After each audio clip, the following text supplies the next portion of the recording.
il est possible de calculer par la théorie quelle doit être la masse minimale d'une étoile à neutrons.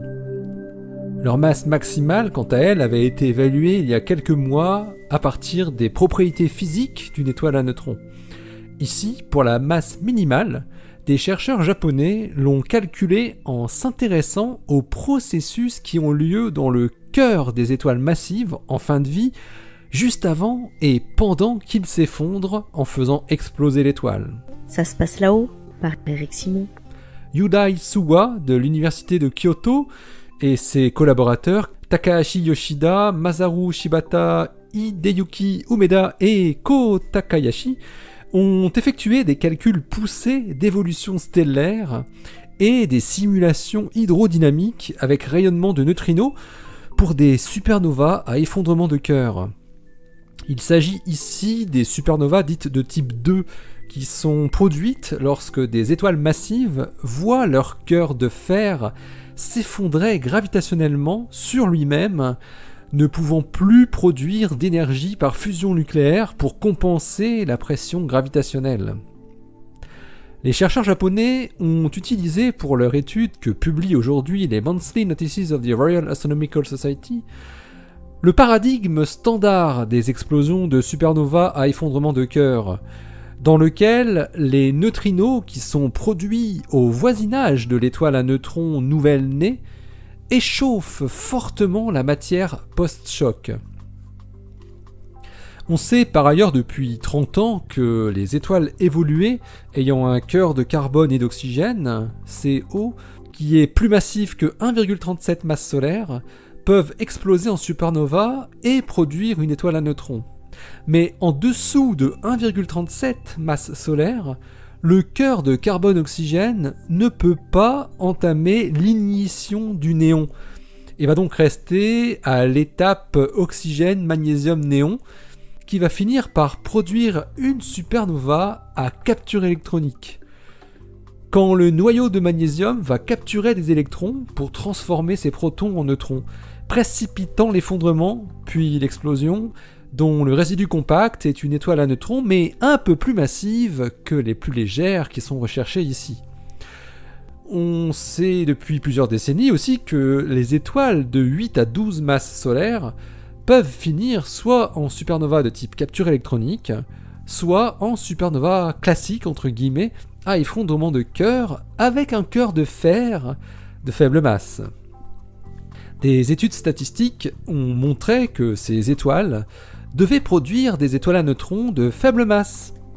Mais le mécanisme de formation des étoiles à neutrons de faible masse n'est pas trivial, surtout quand on sait que la masse de l'étoile à neutrons produite peut rapidement augmenter par l'accrétion de la matière d'une enveloppe gazeuse massive.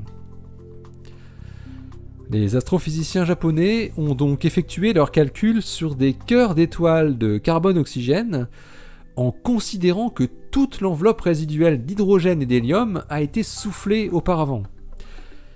Ils font augmenter progressivement la masse en partant de 1,37 masse solaire et en augmentant progressivement jusqu'à 1,45 masse solaire, pour voir quelle est la masse résultante du cœur de fer après évolution, mais surtout quelle est la masse de l'étoile à neutrons après explosion. Cette plage de masse de cœur entre 1,37 et 1,45 masse solaire correspond à une plage de masse pour l'étoile initiale comprise entre 9,35 et 9,75 masses solaires.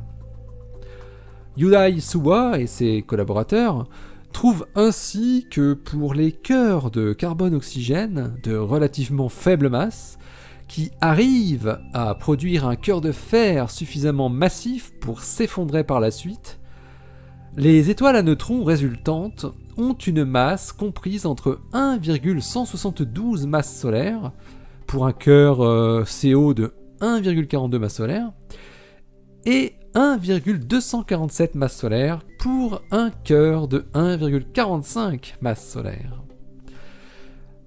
La masse minimale des étoiles à neutrons serait donc de 1,172 masses solaires.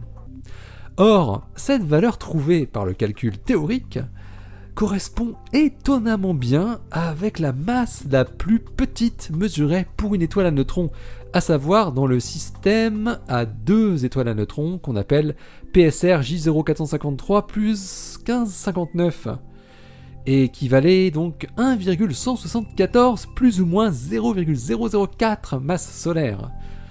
Sa compagne faisant quant à elle 1,559 plus ou moins 0,05 masses solaires. De telles mesures précises de masse d'une étoile à neutrons ne peut d'ailleurs être obtenues que dans un système binaire contenant au moins un pulsar. Alors les chercheurs japonais indiquent dans leurs conclusions qu'à partir de leurs analyses, ils peuvent en déduire quelle étoile à neutrons est apparue en premier dans le couple J0453 plus 1559. Et oui, c'est la plus grosse. En effet, la moins massive, qui atteint donc la limite basse théorique, ne peut s'être formée qu'à partir d'un cœur de carbone-oxygène dépouillé de toute enveloppe. Une enveloppe qui n'a pu se faire accréter que par la première étoile à neutrons du couple, qui en a donc profité pour gagner un peu de masse au passage. Allez, d'ici la prochaine, portez-vous bien, restez bien les yeux vers le ciel et les pieds sur terre. Allez, salut!